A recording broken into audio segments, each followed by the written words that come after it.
This is Jeff Mucci with RCR Wireless News. Thank you for joining us on this week's IoT Innovation episode. We've got Chris Hare and Steve Brumer. Guys, thanks for joining me. Thanks for having us. Good morning. I like to think of this as our IoT motley crew. And just for those who Come on, at least give us brain trust, Jeff, before we prove you wrong. So before we get started, I'd like to recognize our sponsors, Anritsu and Telecomcareers. And we'll take a short break, and then we'll be back for the program. IoT Innovation is a production of RCR TV. To find out more about IoT innovation and all things wireless, visit rcrwireless.com.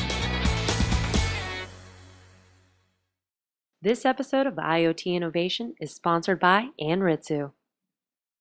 Telecomcareers, the #1 global telecom and wireless job board, telecomcareers.com. Welcome back to IoT Innovation. Again, we're here with Chris Hare and Steve Brumer. Gentlemen, thanks for, I guess I should not use that word. Guys, thanks for joining me. Gentlemen, guys, what? Yeah, that's fine. It's Friday morning. Call me whatever. It is, and we're here at the end of the year, and I thought what would be fun to do is talk about some of the big, recent news, and we'll talk about some of the big trends. Steve, since I invited you first, what are some of the big stories this week in IoT? I think from this week, I'm more involved with Orbcomm and the SpaceX rocket blast, which will bring 11 new satellites into orbit. And for Orbcomm, it's an absolutely amazing feat. And the idea of adding those additional satellites helping with the overall worldwide communication and connectivity to the machine and IoT world is absolutely fantastic. So for me, that's the big news this week. If the rocket can get off the ground this weekend as it's supposed to, which would be great. But as we all know, rockets have a life of its own. So whenever it goes off, but for me, that's been the biggest news for this week. Missiles, right? Yeah, that's right. That's right, Chris. So I'm just curious on satellites. Two things. One, are they going to be able to fly over India? Because I understand India kiboshed Google's deal, but will these be able to transmit and receive into India?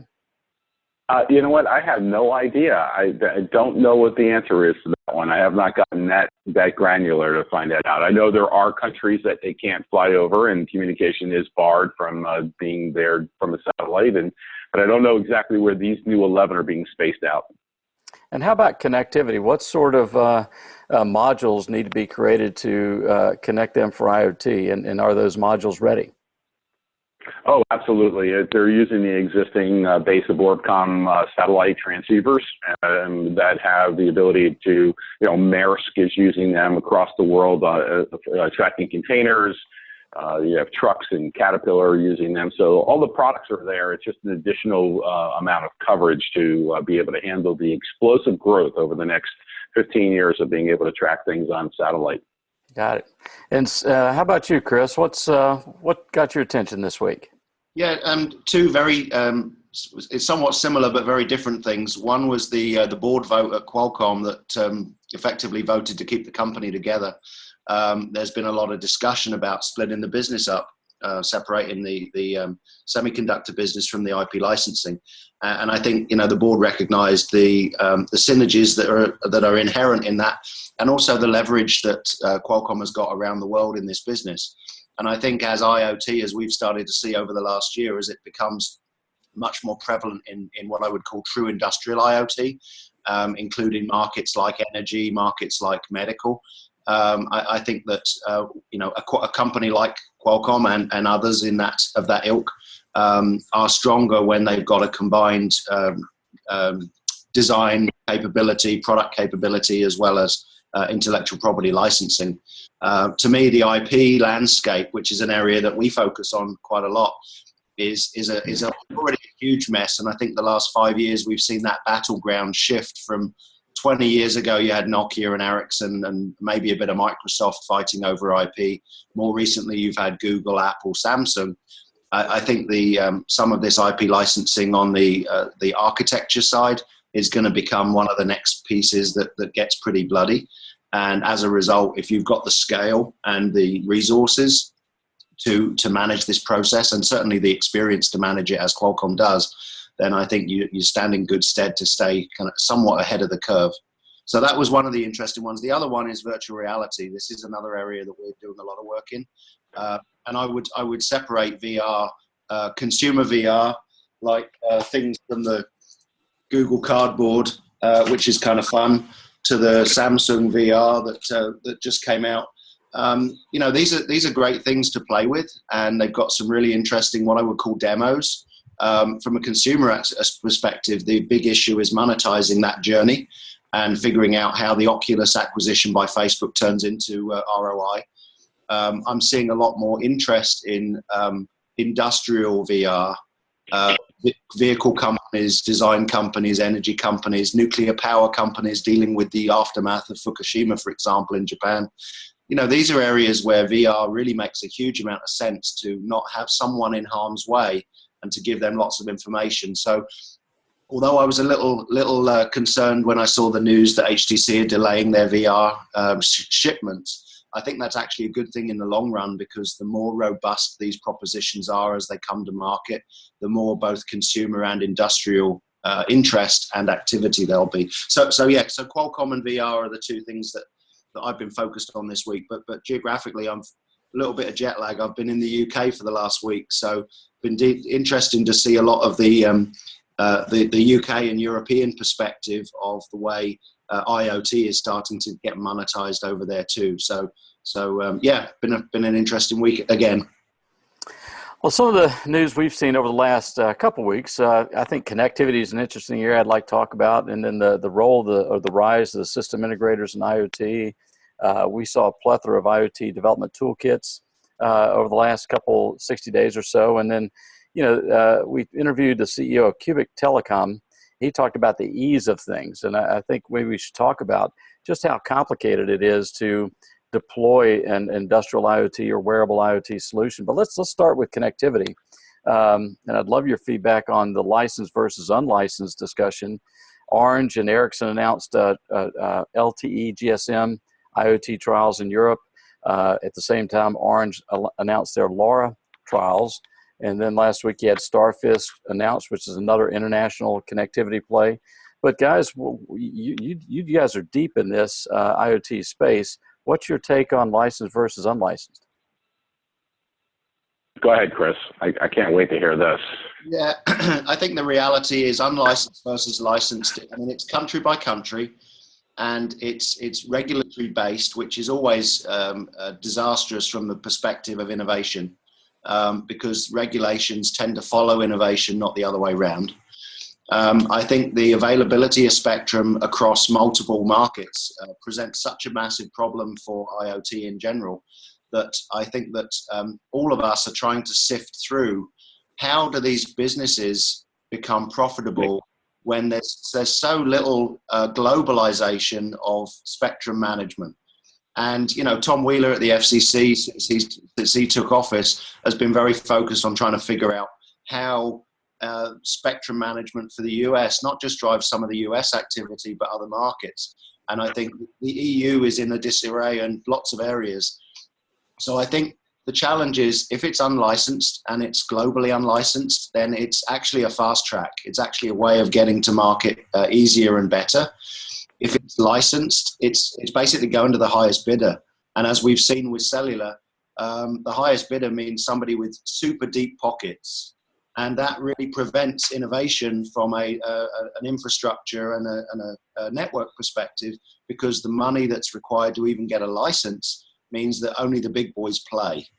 And by definition, the biggest companies in the world are not really the fastest innovators, which is why they reach out to us and others to help them with some of this innovation. So yeah, it's a real messy landscape. Steve, what do you think? Yeah, I think I agree with you on the unlicensed piece. I mean, the idea that you do not have control over that, and whatever the interference issues and all the other technical issues that come up are going to be something that's a big concern. But I also look at, the Sigfoxes, and like you said, from a money standpoint, all these guys are having to raise hundreds and hundreds of millions of dollars to get these networks up. let alone sales and marketing and competing against all the licensed guys. I love Starfish. I love the idea that it's IPv6. I love the security aspect of it. I would like to see that go off into licensed spectrum play to be able to look at doing a little bit more on the security side, since that's still can continue to be a big issue for us. And then you got small companies like Ingenu, where John Horn went. Another startup scenario. How many cities can you get in? Sigfox in the U.S. trying to get 10 cities up and running. By next week, I think they were originally saying. But still having issues with the chipset manufacturers and module manufacturers and all these other things. So there's a lot of issues that get brought up on the unlicensed area that add what I consider more complications to the overall growth of that space. Our firm is focused on making money, companies making money, clients making money in this, whatever product or widget or software or application or platform that they have. And for us to be able to look at the idea of going, okay, go this way on the, with a total Sigfox solution, that's a tough thing for us to recommend under the circumstances. And, we haven't even talked about the pricing scenario. When you're a top tier carrier, it's easier for you to go down in price to meet some of these unlicensed spectrum players that are throwing gigabyte data at so cheap prices, and is it more secure? So you run into a little bit more of it. It's the education piece, right? So that's why the Lower Alliance is doing so well. It's an education piece that has to get done through the entire broad spectrum of the companies that are out there. So I'd love both of you guys to comment on how are you helping your clients make money in IoT? Who's really, I had the Gartner report and these other reports, Goldman Sachs talk about $11 to $15 trillion GNP impact. I'm like, where the heck is this money going and who's going to make it all? And we hope it's just not hundreds of millions of dollars of hedge fund money going into, building out these networks that just fail. So I'd love someone you're helping to make money this year. Yeah, so fundamentally, a lot of the work that we're doing is helping companies figure out what the ROI is from day one. And what that means typically is getting them to figure out what problem are they solving. And that's why we're working much more with business IoT than consumer, because frankly, wandering into Best Buy or Target and picking up the latest IoT device, there's no ROI involved. There's no consideration. There's no business model considered. It's a consumer a spontaneous or impulse buy, and as such, we don't know yet whether all these smartwatches, all of these personal VR devices are really solving a problem that consumers have, or whether it's a whim and it's going to join the one of many devices in your closet in a few weeks. So what we focus on is helping companies figure out what problem are they solving.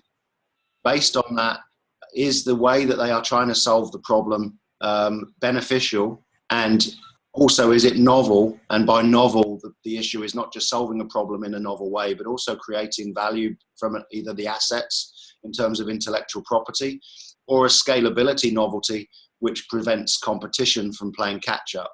And I think this a lot of the work we did and a lot of the interviews that we did over the last year on IoT innovation talked about the design model.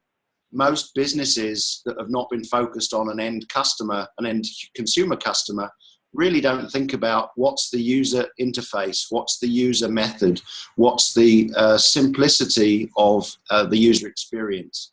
And so we get a lot of work in that area where we're trying to help people. And again, the Apple example is well overused, but it's overused for a reason.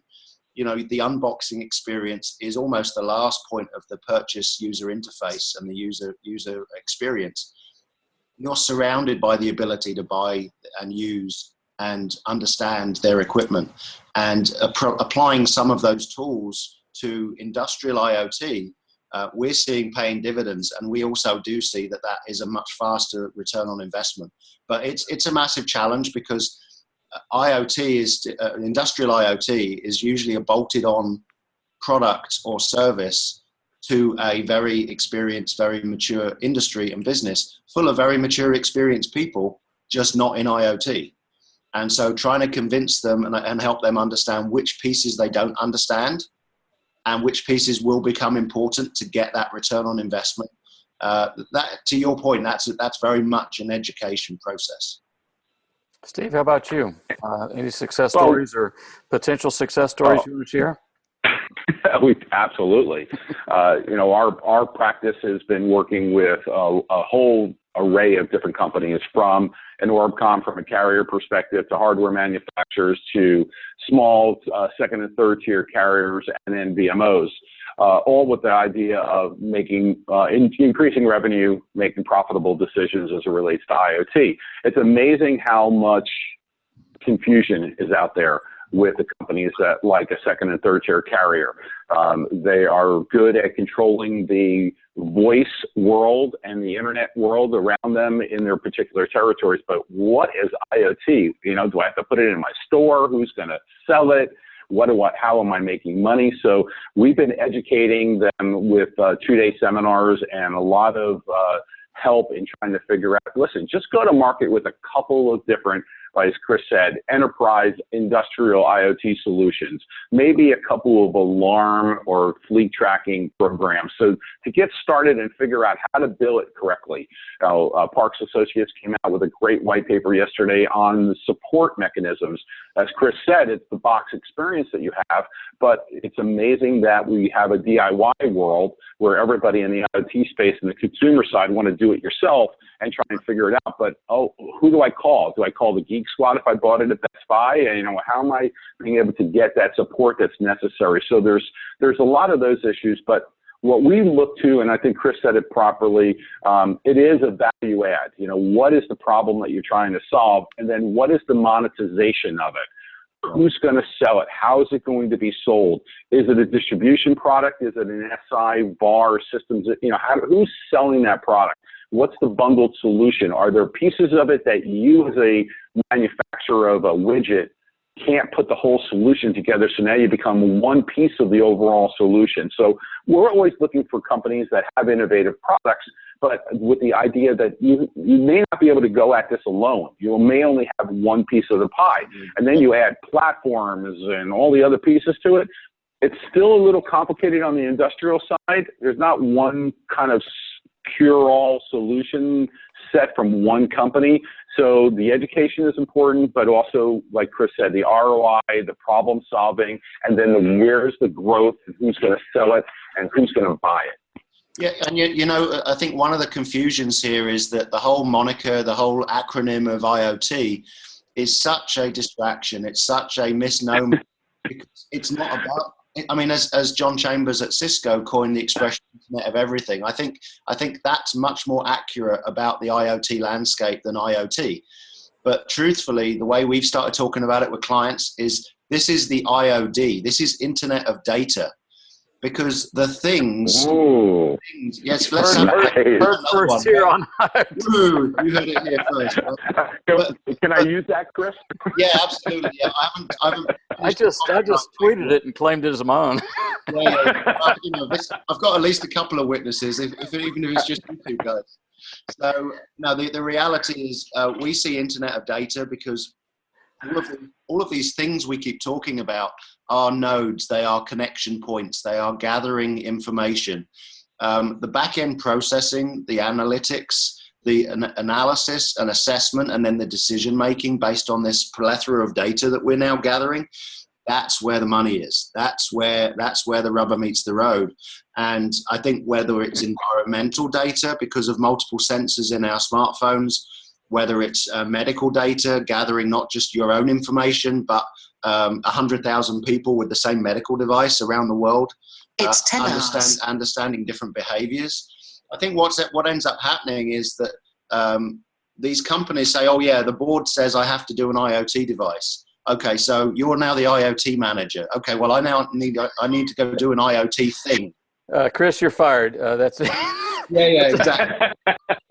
And that's the problem. It's not about the things. It's about the whole process. Yeah. And I think that's why there's so much confusion, and that's what Steve and me and our groups are seeing with customers. Is the first step is that education chunk. Well, let's talk about system integrators. There were some articles written this week about Accenture bought a company, Cimation, and articles about, our system integrators, the real key to this. So you've got earlier this year, Robert Bosch and company said, we're going to digitize and transform our company. And IMELT from GE says, we're going to be a digital leader in IoT. That's a great statement, but then where do you go from here? And so do you think it's the Accentures and IBMs and others that are really going to be the go-to groups, or will it continue to, how's this thing going to evolve? In my opinion, I think that the IBMs and the Accentures as SIs are going to be a big part of it, because I do believe that that's one of the big missing pieces of the industry and the delivery of solutions to people. You can get the IT VARs that are trying to play in our business, and then the guys that are developing these apps who can't put the whole program together for an end user. So there has been that gap, and I said something to somebody a couple of weeks ago in a big presentation that, if I were to have Chris's money, I would start a systems integration company that is totally focused in on the IoT space and being able to put it all together. And then I would take Chris's money and have IBM buy me. So, it would be a good win-win for Chris and I. When you look at Accenture, and buying Beacon and Gapso and some of these other companies, that's a little bit more on the application side, right? So oil and gas, grabbing the data transformation business and trying to put all these pieces together. But I think it's geared towards bigger companies, right? Large enterprises where the growth of the business still is in that mid-tier level of company. So when you look at an IBM, with mobile first and doing stuff with Bluemix and stuff, again, it's a whole different world that those guys are focused in on than I think that even I am or Chris's company and some of the other ones that are spending time trying to figure out, okay, how do you deliver this stuff? Who's going to deliver it? What are all the pieces that have to get delivered? And I think that you look at the Accentures and the CSCs and the Capgeminis that have practices that are in this space, they're going to continue to do the smart city deals and those large deployment opportunities, whereas the rest of us are trying to, figure out south of that where the money-making opportunities are as an SI. Yeah. Yeah, and I think picking up on that, I think the system integrators by nature, much like McKinsey, Bain, people like that, big companies go to big companies to get help. Okay, and that's just the nature of the beast, right? They go to creatures and organizations that look similar and are staffed and structured in a similar way. In many cases, that's the right answer, because these groups have got to figure out how to connect the two groups together.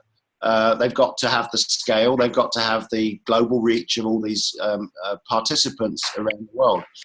The challenge is that sometimes some of this specialist knowledge comes from much, much smaller groups. And so again, back to the education, what we end up doing is a lot of very, very projects that are very, very focused to start with, that grow once they realize our group has got a lot more breadth and a lot more very detailed expertise in some of these wireless areas than even some of the big players. Exactly.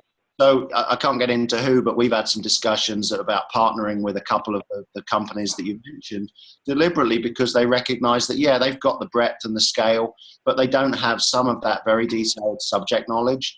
And also, I was at a meeting last week with one of the European carriers, and their comment was, look, we're dealing with you because you have spent many years working with the carriers all over the world, and you understand how we think. And that can't be underestimated.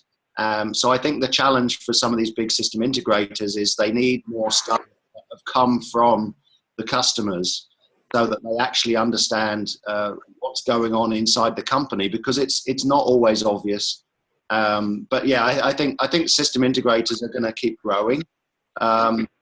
And they are the only types of company that many of these industrial businesses will trust, just because of history. Yeah. Well, let's take 5 minutes and we'll talk about two other topics. One, the IoT developer toolkits and these development boards. Raspberry Pi launched a $5 small computer that people could do it yourself and build things with. And Imagination Technology launched their development board that allows you to plug in different connectivity buses and such. Intel, Freescale, AT&T, Orange, Verizon has invested in some IoT kits. If when you talk to your customers about where to get started, how do you counsel them on how to sift through all these development toolkits and API platforms? Well, I think from our side, when we're looking at some of these platforms, we're looking at fast fail. In other words, based on how modular these kits are, let's go test a bunch of things in parallel. It's almost like the A/B marketing model. Let's go figure out how to test a bunch of things, how to figure out which ones worked, which one failed, and then focus on the ones that were successful. I think the $5 kit, it's very easy to see that as, oh, well, this is a reason why all these people are going to suddenly make successful IoT. Of course they're not, right? It's going to be the same. It's going to be the same body count. It's going to be the same landfill as it's always been. I walked around CES nearly this time last year, and with somebody from one of the large OEMs, and he kept pointing at all of these products, saying landfill, landfill, landfill, landfill, because there wasn't a use case. There wasn't a model. They weren't going to sell more than the first handful, and everyone else was going to go in the trash. And I think that's where, as we're counseling some of our customers, we're seeing these platforms and these modules as a way of testing things quickly and moving on. I think particularly we've done work with a number of carriers in Europe, but also one particular one in the US that's got a really interesting modular approval process that allows you to figure out, rather than spending 6 months getting a device qualified on the network, you know that you're buying a module that's pre-qualified. That takes a huge amount of time and effort away from testing these things, and just speeds up the process of figuring out if what you've got on your hands is good or not. So I wouldn't want to be misled by $5 Raspberry Pi. It's much more about how do you test things quickly and figure out fast fail, fast success. Steve? I'm going on the side of the module manufacturers. We've been spending an exorbitant amount of time, with the Tellus and the Gemaltas of the world that, have the developer kits and allow these guys to write, as you said, Chris, fast to the module and start to develop the product and the integration that's there, because they're so agnostic, right? So you've got to be agnostic today from a carrier perspective, from everything that you're trying to do on a worldwide basis. And so be able to do that, we have how many? 250 platform providers right now in the IoT space, and it's getting worse every day. Talk about the education. What's the difference between yours and that one and this one and that one? So if you were doing a trade show on just platform providers, you'd be having the same agita that Chris has walking around the CES show floor with, what's going in the dumper. Why the hell would I buy from you? You're three guys in a garage. I'm not buying your platform.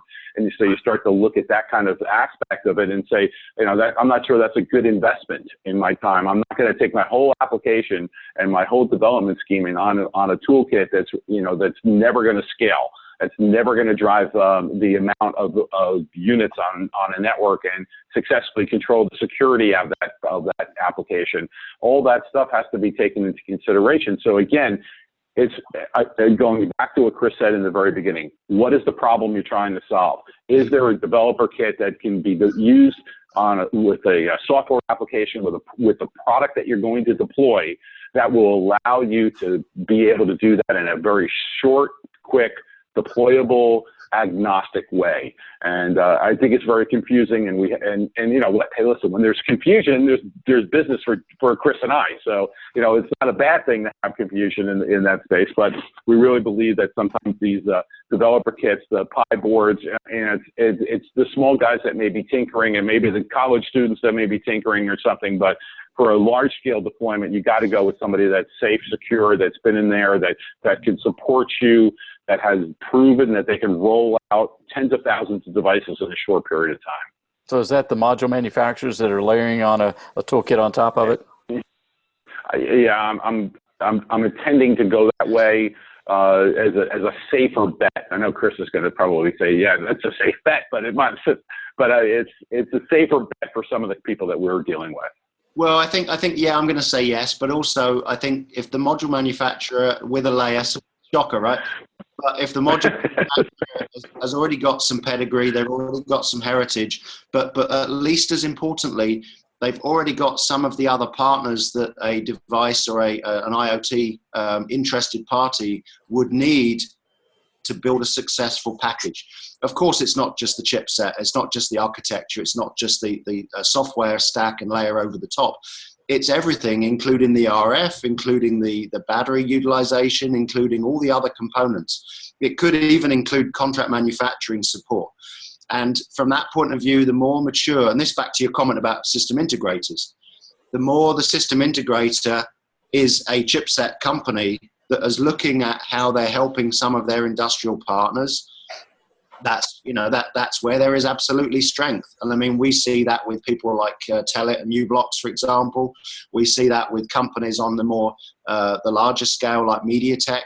And back to my opening comments about people like Qualcomm. I mean, when you've got that heritage, you know how to help these big customers do all the pieces that they don't understand. And ultimately, that's the challenge of the IoT or IOD world is let's go figure out the partners that can help find other partners that save me trying to do it all on my own. Well, let's do this. We're out of time for this week. What I'd like to do is save that last topic, the ease of things platforms, and really start parsing the differences between a Jasper, a Telit, a Numerex, or a Cubic, and I think that'd make for a fun discussion. But maybe we can get together next week or after the first year. I'll reach out to you guys later. But thank you for joining us today. I thought it was a great, stimulating conversation, and look forward to talking to you soon. All right, have a good day. Thanks. Great. Thanks both Thanks of you. for your time. Have a good holiday too. Thank you. Bye now. Yeah, you too. All right, bye.